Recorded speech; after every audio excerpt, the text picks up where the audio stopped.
Hello and welcome to Algebra 2. Today is Monday, November 2nd, and our topic for today is solving radicals continued. So we're going to stick with the same structure, the same founding principles as solving radicals, but we're going to look at a problem that just has a little bit of a twist on it.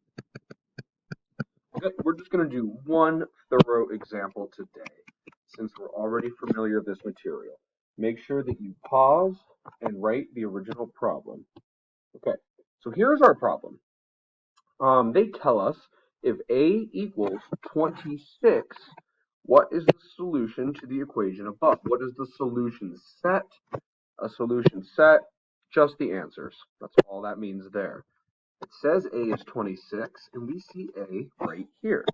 So the very first thing we're going to do is plug in 26 for that A.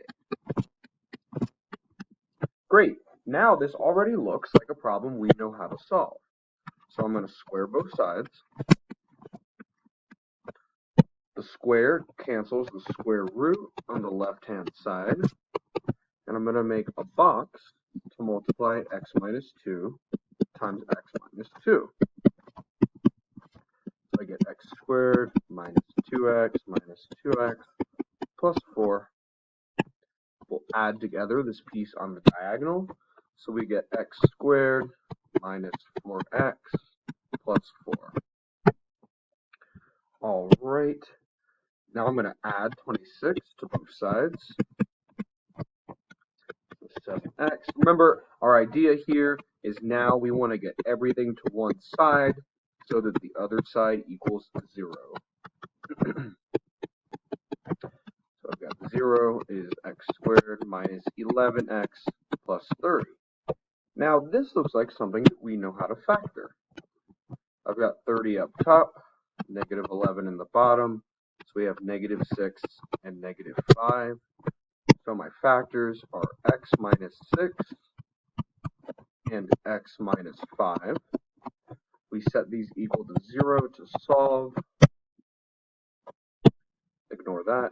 We got plus 6 plus 6. And for this guy, x minus 5 plus 5 and plus 5. Great. Now we need to go back and test for extraneous solutions. Test for extraneous solution.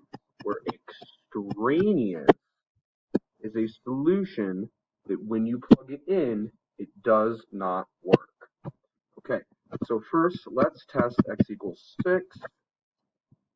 So I've got 7 times 6 minus 26 equals 6 minus 2. Okay, 7 times 6 is 42 equals 6 minus 2. Here is 4. So we got 42 minus 26 is 16. The square root of 16 is 4. 4 equals 4. So this one works. Great. We'll go back and we'll circle 6 because we want to keep it. We still need to test 5. Remember, it's always possible both solutions work, only one solution works, and it could be the case that neither solution works. Okay, so I've got 7 times 5 minus 26 equals 5 minus 3. 7 times 5 is 35 minus 20. I wrote 36. We meant 35. 5 minus 3 is 2. Or, shoot, sorry. This should be 5 minus 2. And we get that 5 minus 2 is 3. The square root of 9 is 3. 3 equals 3. So in this case, both solutions worked. There are no extraneous solutions. And our answers are x equals 6 and x equals 5. That's all for today, guys. Thanks.